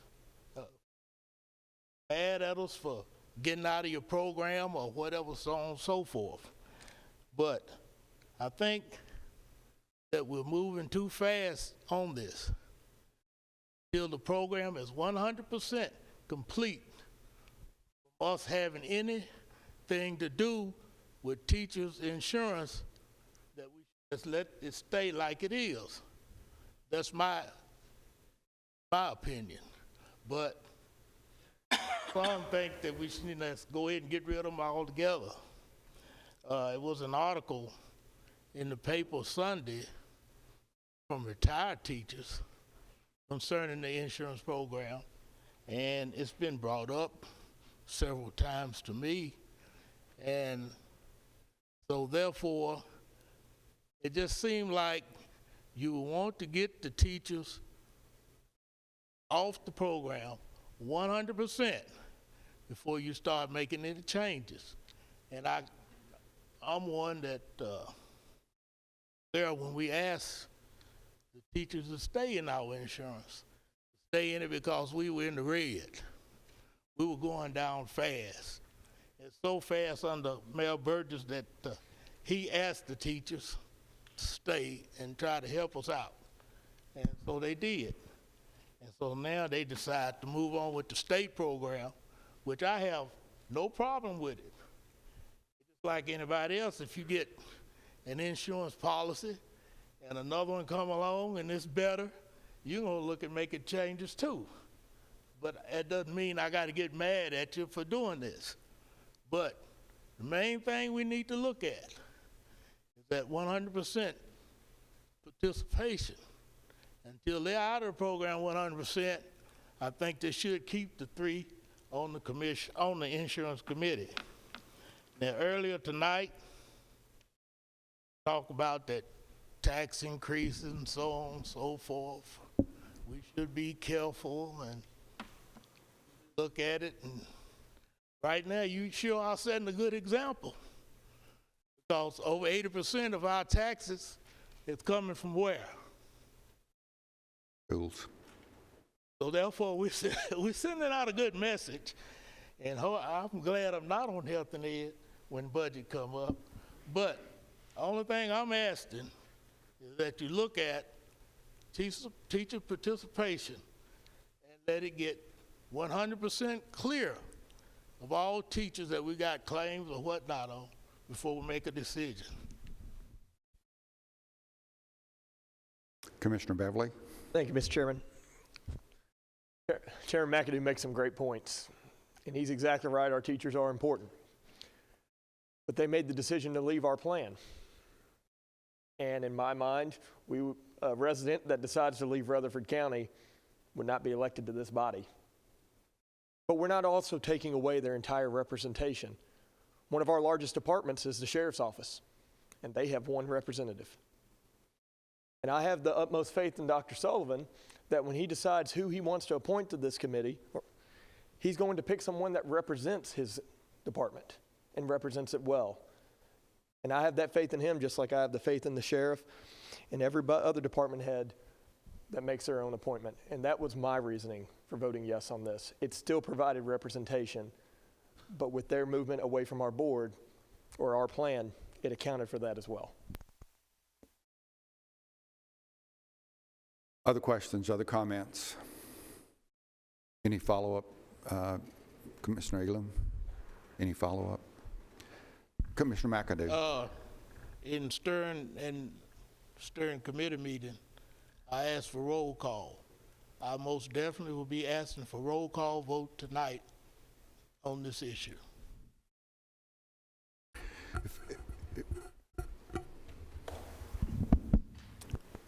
Kind of a brief history.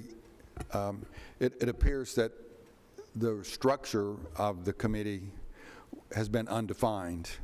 I think years and years and years ago, back in the 90s, if I'm not mistaken, the insurance chairman, I'm not sure whether they were risk management administrator or not, met with a couple of commissioners and a couple of employees on an irregular basis and made decisions. If I'm not mistaken, Mayor Burgess put some structure to the committee and served as chairman, which actually made the function of that committee more desirable and also much more decisive and informative. But the structure of that committee was undefined. The mayor was not named as chairperson. And so this is clearing up some of that information. And also to kind of clarify what's happening is that the school board had 3 representatives on the committee. And this is taking those seats from 3 to 1. So there'll still be a voice on that committee. but not as it relates to the REA, the Teachers Association. So there'll still be a representative.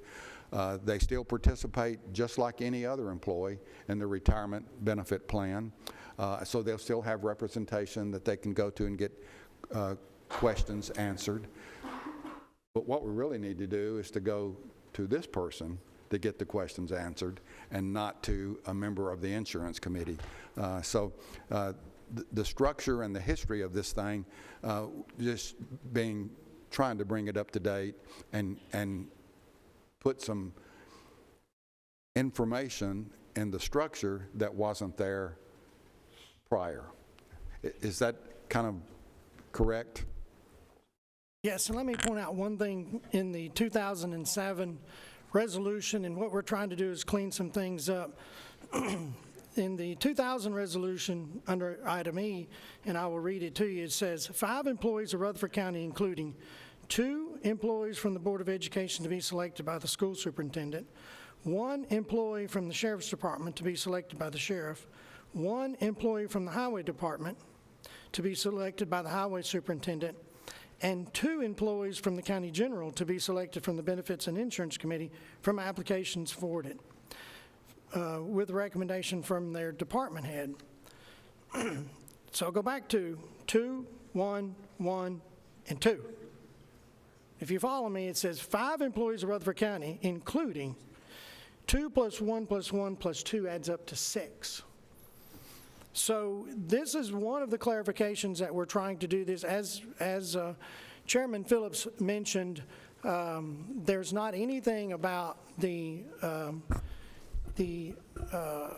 mayor being chairman, but since 1979, when and I guess it was the county executive at the time, or county judge, it even goes back as far as 3 insurance agents and the county judge talking about the insurance for Rutherford County. And then there's been some changes, but in all the research that we've tried to come up with, again, in section A, talking about the county mayor, I have not been able to locate anything that says that the county mayor serves as chairman. So I'm not trying to make it political. I'm just trying to say that's the way it's been done for all this time, and that's why I wanted to make sure it was put in some type of resolution. The vice chair on Part B also says to be selected by the committee among its voting members regularly. There is nothing I've been able to locate that says anything about the vice chairman being elected and at what time or anything like that, or how the vice chairman is being selected. This is not a knock on our vice chair that we have now, Mary Hickerson. I'm not trying to get rid of her or anything. She does an excellent job, but it's not about the person. This is about trying to clean up the resolution that we have and do it all as one. And then the last thing, talking about representation, the other thing is this committee is about to make quite a few decisions to make recommendations to this body about the insurance of the county general employees in the future. We will again come to you about the voluntaries, life, disability, all those about county general, because the Board of Education has indicated that they want to do their own as of 2025. But you have to do your RFPs, you have to get them ready, you have to get it voted on, and then implementation it's a lot of work and trying to get it ready for also annual enrollment.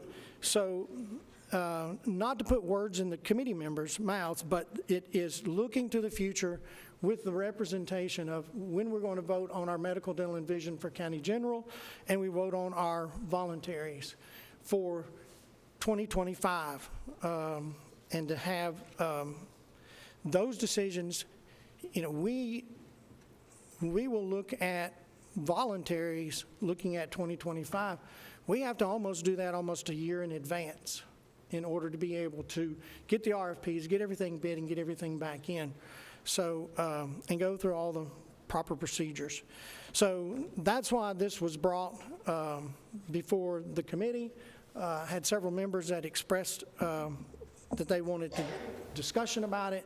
And so I also wanted to make sure before it was discussed that these things, A, B, and several other things were corrected on the resolution instead of just motions and amendments to the motions being made. Other questions? Robert, Commissioner P.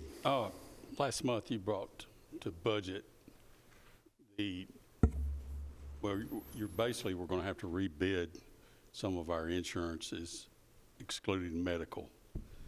And if the Board of Education decided not to go along with our plans, what was the vote from the Board of Education on that, on those items? The Board of Education has not voted. It's supposed to be coming to their meeting, I think, in about a week and a half. It hasn't been voted on yet, but I'll be surprised if it's not approved. If it's not, then what we will have to do is the Board of Ed will do their own RFPs for their own voluntaries, and we will have to do our RFPs for our own voluntaries, life, disability, short-term, long-term disability, those things. Well, which is probably going to mean it's going to cost us more money if we have to rebid it now. Right now, with them with us, we can extend the bids, the old bid that we got for another year. And, Commissioner McAdoo brought up some good points in my mind. For one thing, you've got retired teachers that are still on the county's plan.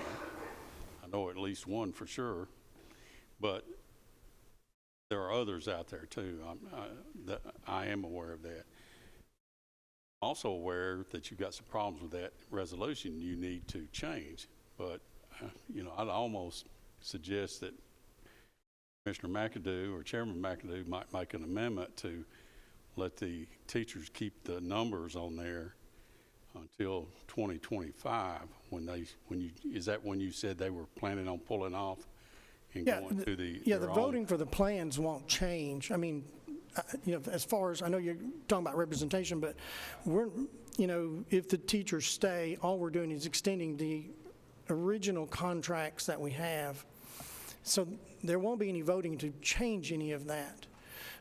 That's what will be coming up in 2025. 2024, we'll do the RFPs for the county general themselves, if the board agrees to go along with the extension of the contract. I understand that. And I understand you've got some problems with the resolution as it is in the past that need to be straightened out. I don't have a problem with straightening those out, but I do have a bit of a problem with the representation changing right now.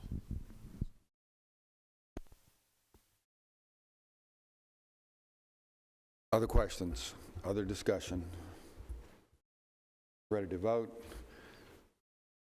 We have a motion and a second to approve the resolution redefining roles and responsibilities and restructuring of the Benefits and Insurance Committee. For this, we've been requested to be on the board, so we will be.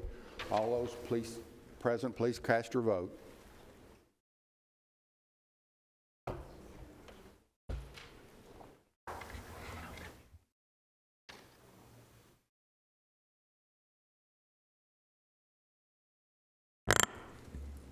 Anyone that did not vote and wishes to vote, or anyone who would like to change your vote, you may do so now. Record the vote. 18 yes, 3 no. Motion passes. Thank you. Thank you, Mr. Elam, for being here. Okay, some other stuff I need to report. I had talked to our delegates, and the resolution to change our private act with the juvenile board passed today. So as soon as that language gets back to the county attorney, we will open up nominations for the juvenile board to include 2 new members. Second, the Opioid Abatement Council met yesterday, and we had voted to go into a partnership with Middle Tennessee State University Data Analytics Department, who will oversee all of the vetting of people who are looking to ask us for money. And I think this is a great thing. I think Tennessee is watching us, and they are paying attention to what we're doing, and this is a big deal for us, and so I hope that you'll support that as well. We will be having a special meeting Thursday, the 22nd. I'm sorry, Wednesday, the 22nd at 5:30. We'll be discussing the County Powers Act, and our next meeting is April 3rd at 5:30. And that's it. Thank you. Thank you. It's going to be discussing language with the County Powers Act. That will be Wednesday next week on the 22nd. And then our next meeting is Monday, April 3rd. 5:30 meeting here at the courthouse, yes. Mr. P. We were told that we'd be getting updates on the County Powers Act, and I'm ready to hear one now. You want to hear one now? I'll I don't know, defer to you.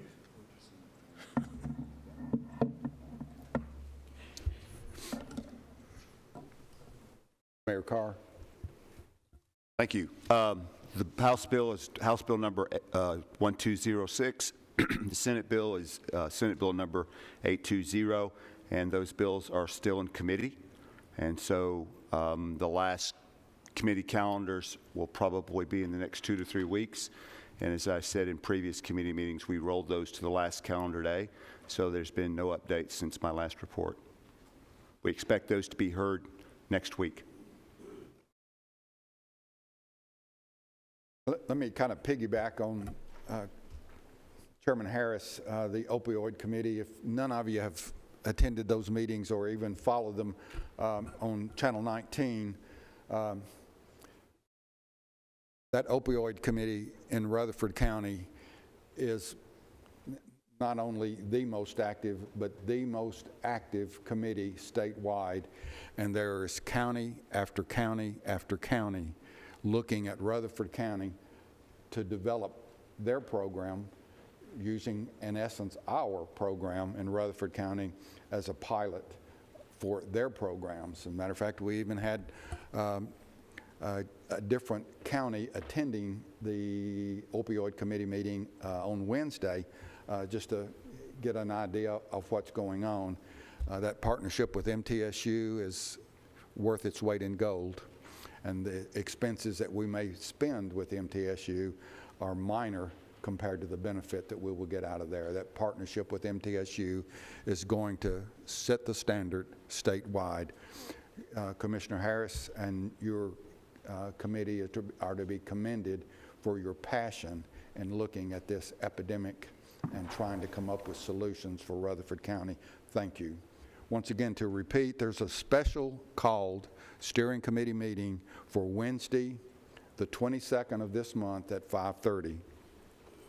And let me go ahead and announce at this time, tentatively, I'll call a special Rutherford County Commission meeting on Thursday, the 30th of this month, to follow up the decisions that are made in steering committee.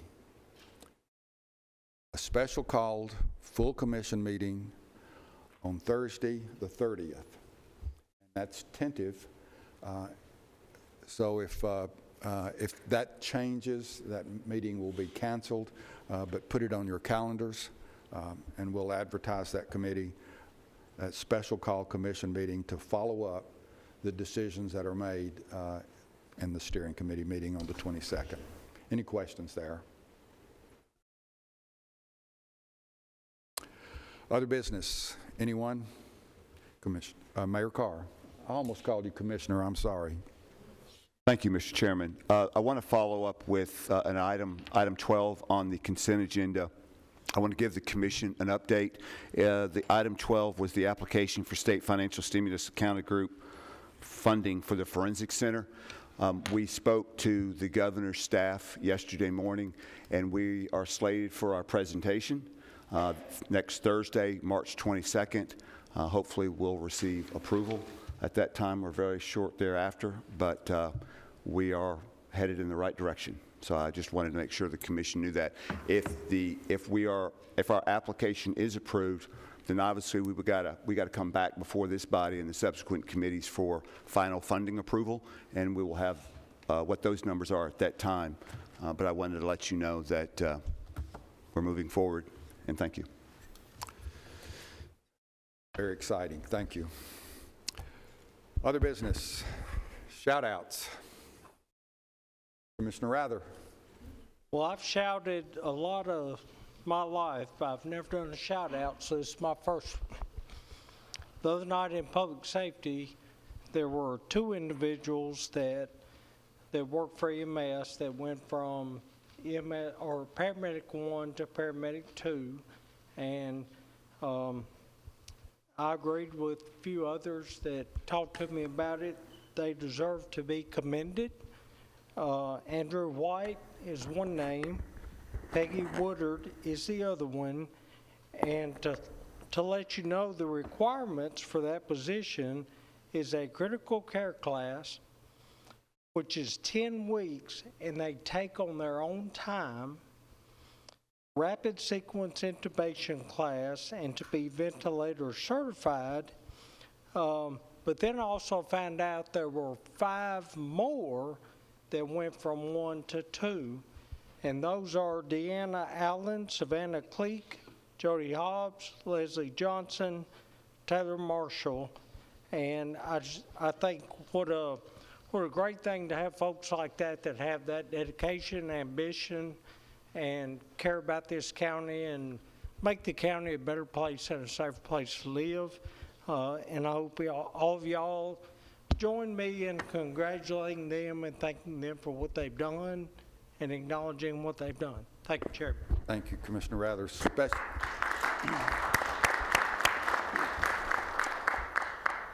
Special employees working for a special department, creating special needs in the county. Thank you, Commissioner Rather. Anything else? Commissioner McAdoo. One quick thing. Several commissioners attended the TCA meeting, and they brought up that Rutherford County hadn't paid their dues. 90 counties had paid, and 5 that hadn't. And so I checked with Rachel, and she took care of it. In other words, we had an invoice that was sent to budget during the election time, and new financial director, it got misplaced. So therefore the dues were sent in, and somebody said they were high, but the dues amount was just $2,600. Mr. Chairman, the mayor's office signed that requisition last week. Very good. Thank you. Thank you, Commissioner. Mr. Chairman. McMurray. A couple shout outs real quick. I would like to say, give a recognition to Director Cumby with the Health Department. A few weeks ago, they had the community baby shower at Patterson Park, where they had about 400 or 500 individuals, and so I thought that was a great thing. So I want to give them a recognition, him and his staff as well. Secondly, I just want everybody to know that starting next week, the St. Thomas West Lawn Hospital will open. It's in District 19. It's in my district. So, so myself, Commissioner Beverly, and Mayor Carr, we were there, and they're very excited to serve the people of Rutherford County. And then lastly, I want to recognize Commissioner Sereno. A few weeks ago, he received the, let me see, I don't want to get it wrong. The Main Street Murfreesboro Doug Young Leadership Award. So if everyone just give him a hand clap on that recipient.